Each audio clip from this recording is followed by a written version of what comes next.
So yun, what's up, good day, hello mga idol, welcome back to my channel. So may gagawin ngayon tayong Sharp na Aquas 32 inches. So ito yung model nya.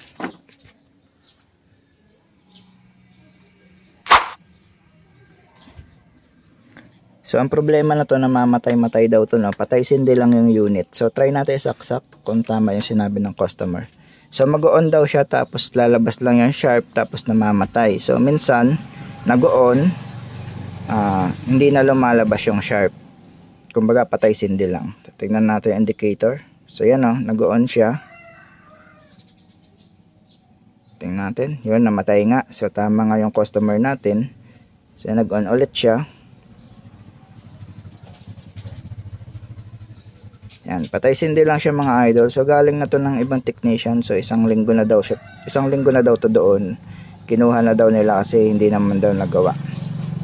So yan, lumabas yung Sharp, namatay. So ganyan yung nangyayari, no? May time daw na lumalabas yung Sharp tapos namamatay. So isa pa.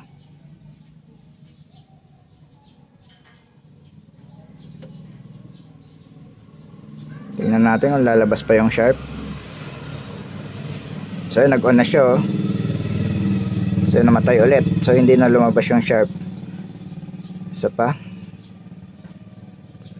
Lalabasin natin yung Sharp kung lalabas. Yun, lumabas yung Sharp. So paulit-ulit lang daw yan, ganyan mga idol. Nag-on, namamatay. Tapos nag-on ulit, lalabas yung Sharp, namamatay. So ganyan lang nangyayari dyan, paulit-ulit. So yan, So buksan natin mga idol para makita natin yung problema.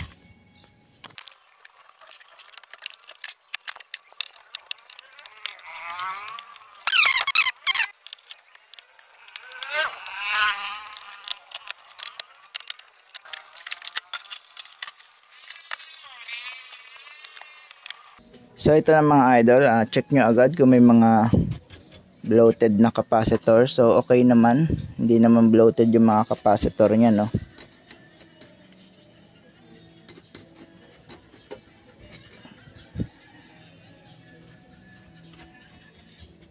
So ang gawin natin, so nakita naman natin na buo yung panel, no, kasi lumabas yung Sharp. So okay na yan, kahit wag nyo na ihang. Ang gawin natin, yung backlight, ihang natin kung mag-on ba siya ng walang backlight. Saksak natin.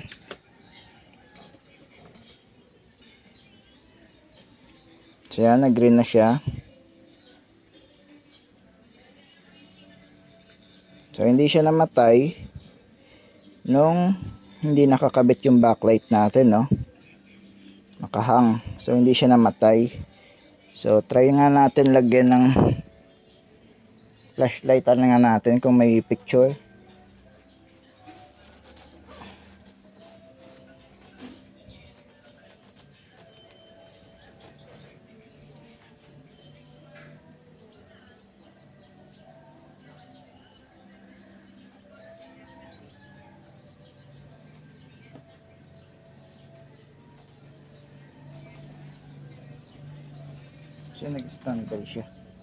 So nag-standby siya. nung nakahang yung yung backlight. Pero hindi siya namatay, hindi nawala yung indicator. So kanina kasi 'di ba, green, nawawala yung indicator, wala kang pulang makikita. So ito ay nag-standby siya, no, kasi nag-protect siguro. Sukatan natin muna yung supply. Itong trouble na ganito mga idol, may idea na talaga ako. Kumbaga inaano ko lang kayo para alam nyo yung gagawin, yung step by step. Kasi ito common to sa ganitong Sharp. So try natin mga idol. Lagay natin sa ang supply na to 12 volts. So yan, may 12 volts siya, no. So sabihin na natin yung problema. I-on natin to. Kabit na natin yung backlight muna. Saksak natin. So yan, naka-standby pa rin siya, kasi bumalik siya sa standby, nakahang yung backlight. So sukatan natin yung 12 volts mga idol, yan 12.3. So on natin mga idol, ito yung on. Tingnan natin ang mangyayari. Nag-green na. Yung umilaw yung backlight saglit. Nakita nyo ba? Nawala indicator. So yan, nag-red ulit. Nagbalik siya sa standby. Bumabalik siya sa standby. So try natin ulit pindutin yung power. So yan, nag-green ulit. Umilaw yung backlight, oh. Pero kumukurap-kurap yung backlight. So iisipin mo, backlight yung problema, no? Wait lang. Hindi kasi makita. Paano ba position? Release natin konti. Yan. Dito tayo magsukat.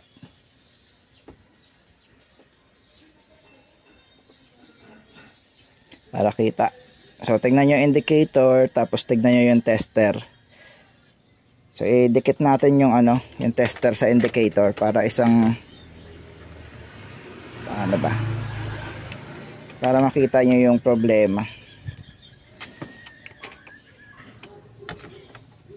Kita ba? Yan. Tignan nyo na lang, ha. Meron siyang 12.3. On natin, ha. So yan, nag-green indicator siya pero nag-drop yung supply. 'Di ba? Ulitin natin para makita nyo. Kaya kumukurap din yung backlight dahil nagda-drop yung supply. Ayan yung problema talaga ng ganitong sharp. Green indicator, nag-on yung backlight. Tingnan natin kung mag-drop. So yun, naging 3 volts tas namatay. Ulitin natin. Green indicator.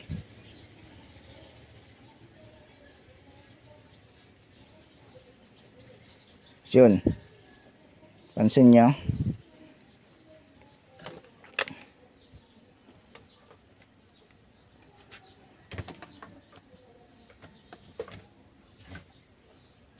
Nagda-drop, no? Nagda-drop yung kanyang 12 volts.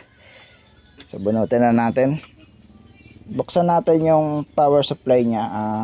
Tanggalin natin yung tornilyo.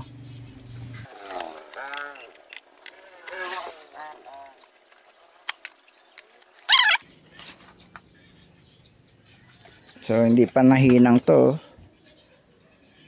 Baka dahil dito. So nagawa na rin kasi ito ng technician. So mukhang nag-resolder siya dito. May mga part na may resolder na. Ihinang muna natin tong isang diode ito. Baka dyan lang kasi nakatanggal yung hinang.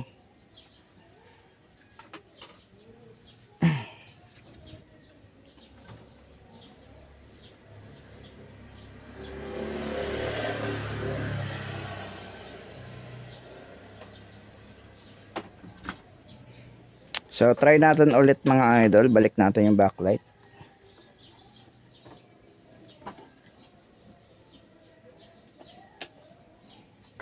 So saksak natin ulit. Tapos tingnan natin kung ganun pa rin. Kasi hininang na natin yung diode. So nawala ng power. Yan. Tingnan natin kung ganun pa rin. Nawala yung indicator na green. Isa pa. So yan, umilaw na yung backlight. Pero nagbiblink-blink yung backlight, parang kinakapos siya sa supply. So pasensya na, may customer. So may kumuha ng TV. So balik tayo dito mga idol. Stable naman, no. So try natin palitan tong kanyang optocoupler. Ito. Yan. Hindi pa napalitan ng ng unang gumawa kasi wala pang hinang. So dito lang siya nag-focus. Nag-resolder siya dyan. So try natin magpalit ng optocoupler. So bali ito mga idol, PC123 galing sa CRT board na Sharp. So ang dating part number 785F. So palitan natin ng PC123. So bali ito mga idol, nakapalit na tayo ng optocoupler. Pero ganun pa rin, namamatay pa rin siya. Kasi kadalasan talaga optocoupler yung nagkakaroon ng problema dito. So yan, namamatay pa rin. Pero ang ginawa ko, hinang ko yung mismong backlight. Tapos nag-supply nila ako ng backlight. So namamatay pa rin siya pero matagal na. So napapalabas niya na yung raster. So salipin natin kung may raster. Yan o. So ang supply natin backlight driver lang kaya medyo madilim. Pero meron ng raster. At saka matagal siya mamatay. So yan o. Pero namamatay pa rin siya mga idol. So sukatan ko muna yung supply kung nagda-drop pa rin kahit nakahang na yung backlight natin. Update ko kayo mamaya. So yun, confirm mga idol, namatay siya kanina. So inabangan ko talaga. So binunot ko na yung ating backlight para lang ma-confirm yung sakit talaga nito. So ano mga idol, na-confirm natin na nagda-drop pa rin yung 12 volts pero matagal nung nabawasan yung load niya. So kasi kapag nakakabit itong backlight mismo dito, so medyo malakas yung load, hindi kaya ng power supply. So kapag nabawasan, so matagal siya namatay. Nakapalit na tayo ng optocoupler. So ang gagawin natin ay bunutin natin yung TV. Naka-on pala, buhay pa siya hanggang ngayon. So namatay siya kanina tapos nabuhay lang ulit. So matagal siya kasi mamatay kapag nakahang yung backlight. Ang gagawin natin, mukhang ang problema na to yung regulator, no? Kasi wala na may ibang circuit ito mga idol. Ito papunta na agad siya ng regulator. So tingnan natin yung likod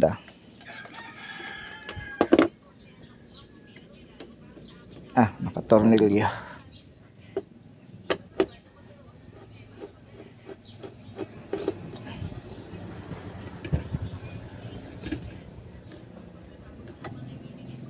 Ayan o. So posibleng itong 6-pin ang problema or itong regulator. So ang gagawin natin, palitan natin tong regulator nya kaso wala tayong pamalit. Mag-aano tayo, convert na lang ng 4 wire mga idol para lang ma-confirm kung regulator yung problema. Kapag hindi siya namatay doon sa 4 wire, ibig sabihin regulator yung problema, no? Kasi regulator ito mismo ang driver niya.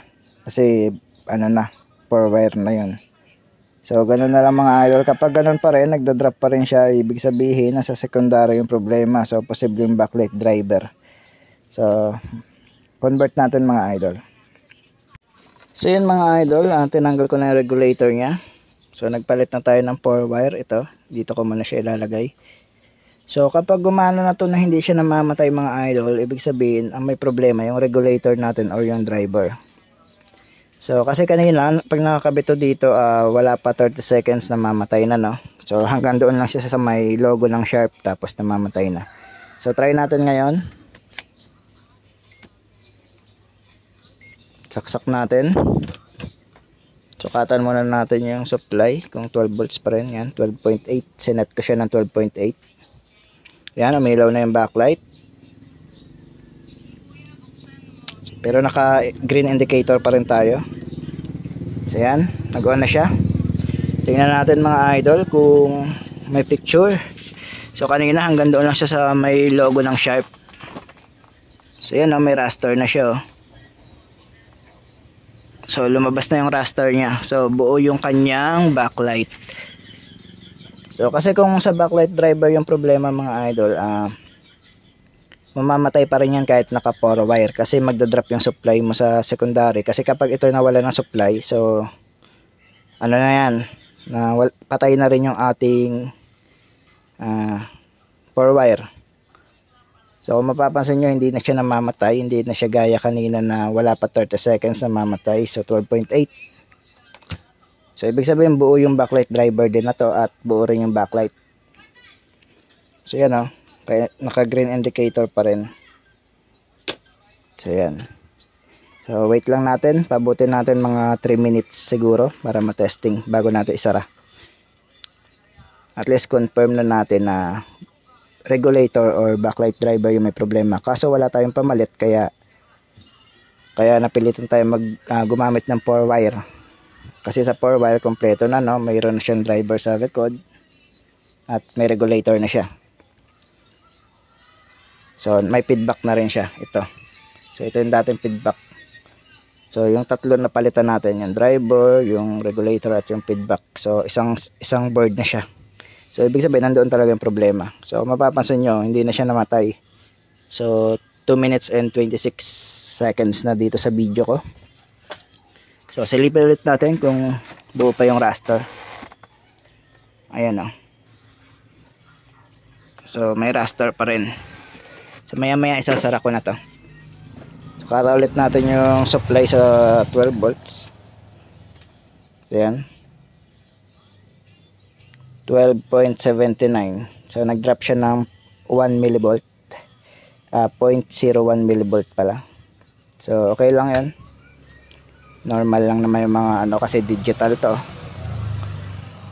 Kahit konting volts lang makikita niya na. So hindi to gaya ng analog.